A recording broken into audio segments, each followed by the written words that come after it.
In the current global economy, one nation casts a shadow over all others. With a GDP exceeding $20 trillion, the United States controls the corporations that dictate international markets, and a cultural machine that exports its films and ideas to every corner of the planet. That economic weight translates directly into international prestige. It is visible in the long list of American Nobel laureates and the consistent dominance of their athletes on the Olympic podium. Backing this influence is a military apparatus so vast and technologically advanced that it outspends the next several nations combined.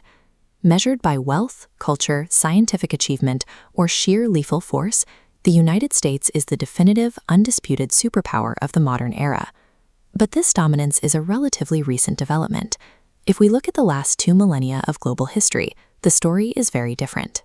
For 1,800 years, the vast majority of all human trade, wealth, and economic activity flowed almost exclusively through China and India. During that same span, the economic contribution of North America was essentially zero. The continent was home to thousands of distinct Native American tribes, living in societies that remained entirely disconnected from the Eurasian trade networks for centuries. That isolation ended with the arrival of European colonizers, who brought diseases like smallpox and influenza. Without any existing immunity, the native population was decimated, dropping by 80 to 90%. Little more than a century after this devastation, this same territory, once a fractured colonial offshoot, would conquer the 2,000-year-old global hierarchy. To understand how, we have to look at the 3-phase playbook that made it possible. The first phase of this ascent relied on a specific political reputation. By the mid-1800s, the United States had positioned itself as a democratic haven. For territories looking to escape the control of the Spanish or British empires, the U.S. offered an alternative.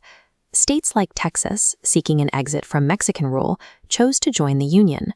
However, alongside this voluntary expansion, the government was aggressively pushing its borders outward through massive strategic buyouts. In 1867, the U.S. paid Russia $7.2 million to take total control of Alaska. When checks weren't enough, the U.S. mirrored the tactics of the European powers it opposed. In 1898, they orchestrated the overthrow of Hawaii's sovereign monarch, forcibly absorbing an independent kingdom located in the middle of the Pacific. That same year, the U.S. annexed Puerto Rico and Guam and paid Spain $20 million to formalize the takeover of the Philippines. This phase centered on an economic reality. By absorbing these vast new territories, the United States injected massive raw resources, land and labor, directly into its borders, scaling up its GDP at a rate no other nation could match. Geopolitics eventually provided a massive strategic opening. While European empires spent 2 world wars destroying their cities and infrastructure, the United States sat perfectly safe, thousands of miles away across the Atlantic. Rather than rebuilding from ruins, America turned its intact industrial base into a global armory. They ran assembly lines day and night to sell weapons and supplies to the Allied forces, generating massive net profits without suffering any domestic devastation. As the economies of Europe began to fail, elites looking for a safe haven for their wealth began buying the US dollar in massive quantities, which caused the currency's value to climb. The shift was finalized in 1944 at Bretton Woods. There, 44 Allied nations formally agreed to link their currencies directly to the US dollar. By turning its currency into the foundation of global trade, America established an economic hegemony that rose directly from the ashes of the European empires. By 1950, the world was deeply polarized, locked in a tense standoff between American capitalism and Soviet communism. To avoid a direct nuclear conflict, the U.S. turned to proxy wars. Wherever communist influence seemed to be gaining ground, the United States intervened, often toppling foreign governments to ensure the region remained within its ideological sphere. In many cases, CIA operatives were directly deployed to directly eliminate opposition, as seen in the execution of revolutionaries like Che Guevara in Bolivia. In Afghanistan, the U.S. funded and armed militant groups, choosing to empower local fighters as a means to bleed the Soviet military dry. This constant global interference required a permanent physical presence. Today, the U.S. maintains over 800 military bases, spread across more than 70 different countries. While expanding its military footprint, The US also leveraged its immigration policy, specifically designing it to siphon the world's most brilliant scientific and entrepreneurial minds.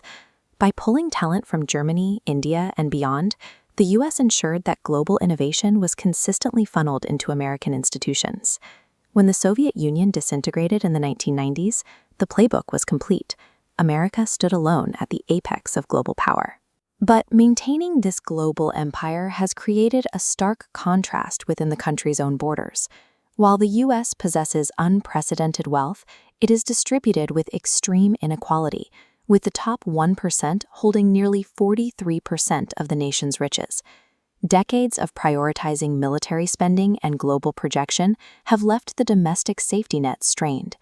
Nearly 35% of Americans are currently unable to own a home, and the rising cost of education has left younger generations saddled with millions in student debt.